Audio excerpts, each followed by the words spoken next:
Hello student, good afternoon. Previous lecture में हम लोग Dravida art of architecture and Mauryan art के बारे में पढ़ा था।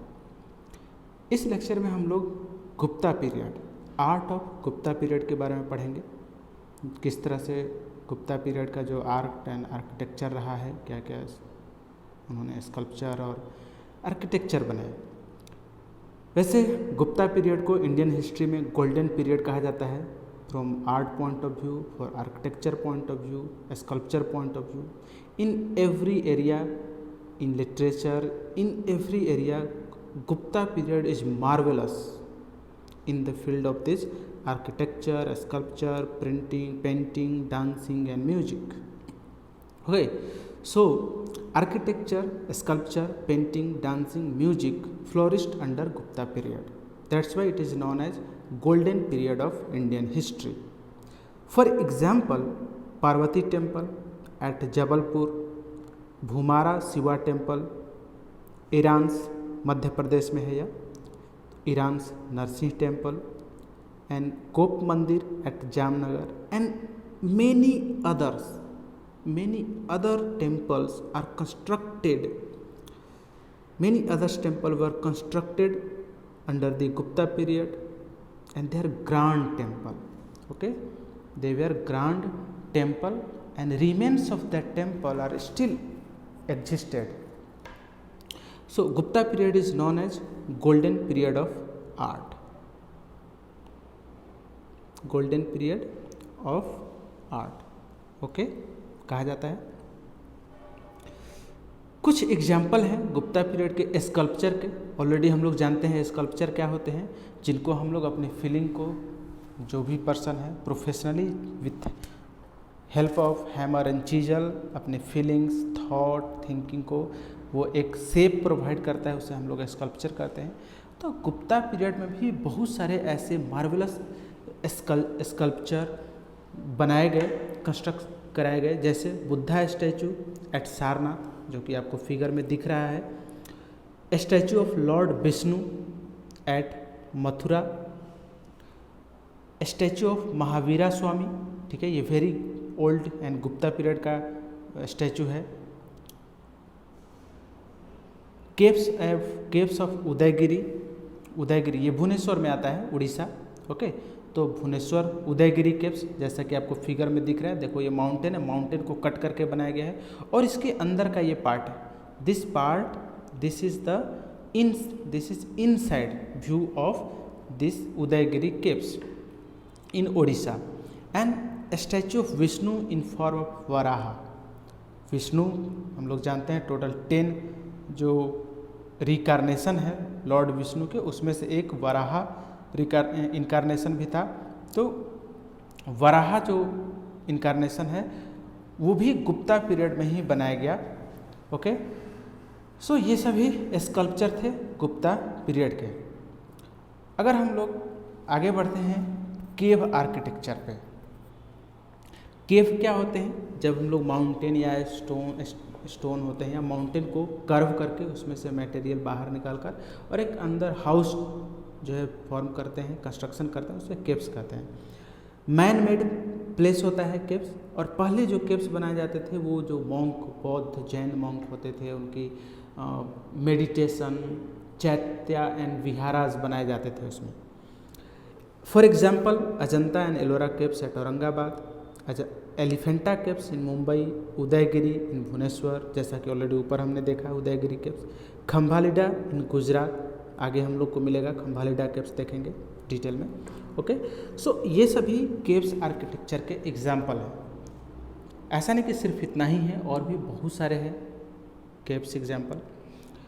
अशोका के समय में अशोका ने कुछ बहुत ही फेमस केव्स आर्किटेक्चर बनवाए थे इन बिहार, क्योंकि उस समय बिहार मगध रीजन में आता था, और जो प्रेजेंट बिहार है, और अशोका मगध का किंग था, एम्परर था।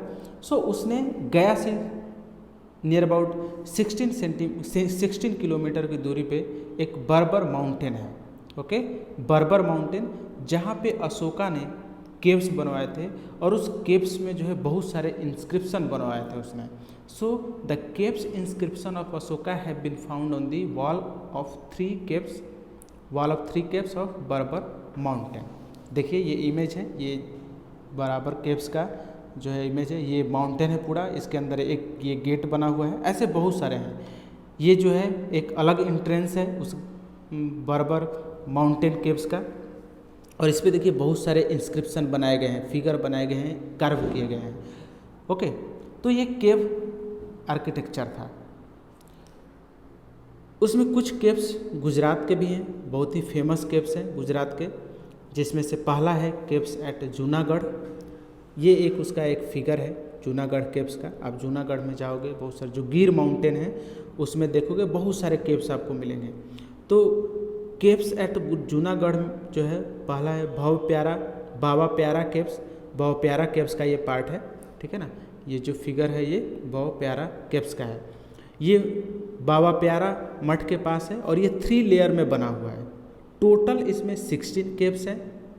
एंड ये जो माना जाता है, ऐसा बिलीव किया जाता है कि यह जो केव्स है वो 1st एंड 2nd सेंचुरी में बनाया गया था, 1st एंड 2nd सेंचुरी को बिलोंग करता है।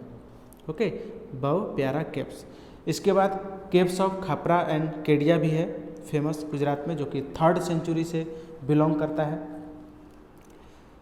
2nd केव्स है खम्भालीडा केव्स, जैसा कि पहले मिला था केव्स ऑफ खम्भालीडा। तो खम्भालीडा केव्स ये भी गुजरात में है एंड इसे 1959 में डिस्कवर्ड किया गया था। खम्भालीडा केव्स को 1959 में डिस्कवर्ड किया गया था। जैसा कि देखो फिगर में दिख रहा है, क्या जो इंट्रेंस है इसके चारों तरफ कितने सारे स्कल्पचर बनाए गए हैं डिवोटीज एंड गॉड के, ठीक है। तो chaitya guha with stupa is situated in the middle caves. जो खम्भालीडा केव्स है इसके मिडल में जो केव था उसमें चैत्या बनाया जाता था, चैत्य गुहा विथ स्तूपा। स्तूपा क्या होता है ऑलरेडी हम लोग पढ़ चुके हैं, एक ओवल शेप्ड स्ट्रक्चर होता है, बेल शेप्ड, ठीक है। चैत्या जो होता है स्तूपा का सबसे सेंट्रल पार्ट होता है, जहाँ पे जो मॉन्क होते हैं वो बैठ करके मेडिटेशन करते हैं चैत्या में। ओके, तो चैत्य गुहा बनाया गया था with stupa is middle caves. इसमें जो खम्भालीडा केव्स है उसका यूनिक फीचर है कि फिगर ऑफ बोधिसत्व, जो बौद्ध को अब समर्पित कर देता है अपने आप को, उसे बोधिसत्व कहते हैं। तो figure of Bodhisattva and devotees are standing on both side of entrance, जैसा कि एंट्रेंस के दोनों तरफ ये सब बनाया गया है, स्कल्पचर बनाए गए हैं इसके, ठीक है ना। तो दोनों साइड में जो मेन एंट्रेंस होता है उसके दोनों साइड में बनाए गए हैं स्टैंडिंग, कौन, डिवोटीज को और बोधिसत्व को। उसके बाद आता है Talaja caves. Talaja caves Bhavnagar district में है, on the bank of Shatrunjay river, ठीक है। और तलाजा माउंटेन है वहाँ पे भावनगर डिस्ट्रिक्ट में। ये तालध्वज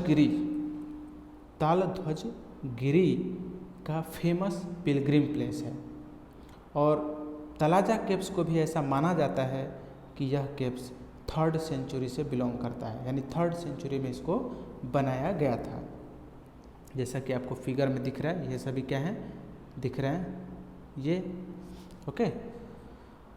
उसके बाद और भी बहुत सारे केव्स हैं गुजरात में, जैसे साना केव्स, ढाक, झिंझुरी, खापरा, केलिया डूंगर, ये सभी केव्स हैं गुजरात में। इसके बाद हम लोग आते हैं चैरियट टेम्पल पे। चैरियट टेम्पल एक तरह से रथा टेम्पल होता है, जिसमें स्टोन को कार्व करके एक रथ कंस्ट्रक्शन किया जाता है, रथा चैरियट कंस्ट्रक्शन किया जाता है और उसके व्हील्स होते हैं। बहुत ही जैसे वेरी फेमस रथा टेम्पल हैं, जैसे रथा टेम्पल। यह जो फिगर आपको दिख रहा है चैरियट टेम्पल का, यह हम्पी रथा टेम्पल ऑफ हम्पी है। इसके बाद sun temple of Konark, very famous temple है, आप जानते हैं उसको, वो भी एक चैरियट टेम्पल है। इसके बाद महाबलीपुरम में बहुत सारे रथा टेम्पल हैं, चैरियट टेम्पल हैं, ठीक है ना। तो इसमें क्या होता है कि स्टोन को कर्व करके रथ चैरियट बनाया जाता है, उसके व्हील बनाए जाते हैं और उसमें एनिमल जो हॉर्सेज वगैरह उसके स्ट्रक्चर जो है कंस्ट्रक्ट किए जाते हैं। Okay. Pallava age can be seen in the famous chariot temple. Pallava जो एज है, पल्लव जो डायनेस्टी थी जिनकी कैपिटल कांची जो है कैपिटल थी इनकी, तो पलावा के टाइम में बहुत सारे रथा टेम्पल बनाए गए थे and they are famous for construction of ratha temple. Kailashnath temple in Kanchi and Vaikuntha Perumal temple are best example है चैरियट टेम्पल के। इसके अलावा भी बहुत सारे हैं, जैसे मैंने बताया सन टेम्पल ऑफ कोणार्क रथा टेम्पल है। चैरियट टेम्पल जो होते हैं वर्ल्ड फेमस है महाबलीपुरम के, महाबलीपुरम का चैरियट टेम्पल वर्ल्ड फेमस है, ठीक है ना। हमें न्यूज में भी पिछले साल था, इसी जो प्राइम मिनिस्टर हमारे नरेंद्र मोदी जी चाइनीज़ प्रेसिडेंट को लेकर के वहाँ पे गए थे, जो डायलॉग वगैरह हुए। ये जो महाबलीपुरम में चैरियट टेम्पल है वो पांचों पांडव, जो पांडव ब्रदर थे उनके नाम पे रखा गया है, जिसमें जो चैरियट टेम्पल ऑफ धर्मराज है वो सबसे बड़ा है, बिगेस्ट है, and the chariot temple of Draupadi सबसे छोटा चैरियट टेम्पल है। ओके, आई होप आप लोग को समझ में आ रहा होगा, ये सब चीज़ इंटरेस्टिंग लग रहा होगा। उसके बाद बढ़ते हैं हम लोग टेम्पल आर्किटेक्चर पे। जो टेम्पल आर्किटेक्चर है, जो पहले टेम्पल बनाए जाते थे वो सभी हाई पेडेस्टल एंड पिनेकल के बनाए जाते थे। पिनेकल, हाई पेडेस्टल मतलब जो उनका बेस होता था काफ़ी हाइट पे होता था, जिससे कि फ्लड वगैरह आए तो कोई नुकसान ना हो, या अर्थक्वेक या किसी तरह का ऐसा सिचुएशन हो जिसके नेचुरल क्लामिटी, तो टेम्पल को किसी तरह का कोई नुकसान ना हो। तो जो भी टेम्पल बनाए जाते थे वो हाई पेडेस्टल पे बनाए जाते थे एंड पिनेकल, हाई पिनेकल होता था, उनका जो शिखर होता था, सबसे ऊंची जो चोटी होती थी वो पिनेकल कहलाता था, विथ लैडर। उस पे जाने के लिए, पिनेकल पे जाने के लिए लैडर भी बनाए जाते थे, सीढ़ियाँ भी बनाई जाती थी। जैसे इस टेम्पल में आप देख रहे हो, यह जो पार्ट क्या है, यह इसका पिनेकल है। ओके, ये पिनेकल है। तो यहाँ तक जाने के लिए सीढ़ियाँ भी बनाई जाती थी पहले टेम्पल पे। कुछ टेम्पल ऐसे होते थे जो फ्लैट होते थे और उनके चारों तरफ प्रदक्षिणा होता था। प्रदक्षिणा क्या होता था? जो प्रदक्षिणा होता है वो इन सर्किलिंग के लिए बनाया जाता था। प्रदक्षिणा इन सर्किलिंग के लिए बनाया जाता था, यानी टेम्पल के चारों तरफ लोग इन सर्किलिंग करते थे, घूमते थे, राउंड लगाते थे, उसको प्रदक्षिणा कहा जाता है। तो प्रदक्षिणा भी जो है बनाए जाते थे कुछ टेम्पल में। बहुत सारे फेमस टेम्पल हैं, जैसे Bhumara temple, Bhumara Shiva temple in Jabalpur, Ladkhan temple of Ladkhan in Bijapur district, ठीक है ना। Copper statue of Buddha in Nalanda में मिला है, टेम्पल आर्किटेक्चर का बेस्ट स्पेसिमेन है, वन ऑफ द। उसके बाद temple constructed in Kanchi district में किसने बनाया? जो पलावा थे वो बनाते थे, पलावा वेरी फेमस थे बनाने के लिए। And the capital city of Pallava, Kanchi जो है किसकी कैपिटल सिटी थी? पलावा की कैपिटल सिटी थी, और वहाँ पे उन लोगों ने बहुत सारे टेम्पल बनाए और ये फेमस भी हैं, जैसे कैलाशनाथा टेम्पल, ठीक है ना। टेम्पल आर्किटेक्चर में एक और best specimen, one of the best specimen आता है Brihadeeswara temple of Thanjavur. Thanjavur Chola dynasty का कैपिटल सिटी था, और चोला डायनेस्टी का एक बहुत ही फेमस किंग राजराजा चोला ने बृहदेश्वर टेम्पल का कंस्ट्रक्शन कराया था, जो कि 200 मीटर हाई है। जो आपको फिगर में दिख रहा है ये जो है बृहदेश्वरा टेम्पल है, ठीक है, ये बृहदेश्वरा टेम्पल है, ठीक है। तो इसे राजराजेश्वर टेम्पल भी कहा जाता है, ठीक है, राजराजेश्वर टेम्पल, बिकॉज इसे राजराजा चोला ने बनाया था, जो कि चोला डायनेस्टी का बहुत ही फेमस रूलर था। और कहाँ पे बना ये? तंजावुर सिटी में, जो कि चोला डायनेस्टी का कैपिटल सिटी था। और ये जो हाइट है इसकी करीब 200 मीटर हाइट है इस राजराजेश्वर टेम्पल की। तो ये कुछ थे art of Gupta period, chariot temple architecture and architecture of temple, उसके बाद केव आर्किटेक्चर हमने पढ़ा इस वीडियो लेक्चर में। ओके, नेक्स्ट वीडियो लेक्चर में हम लोग नए टॉपिक के साथ मिलेंगे। तब तक के लिए आप लोग को धन्यवाद।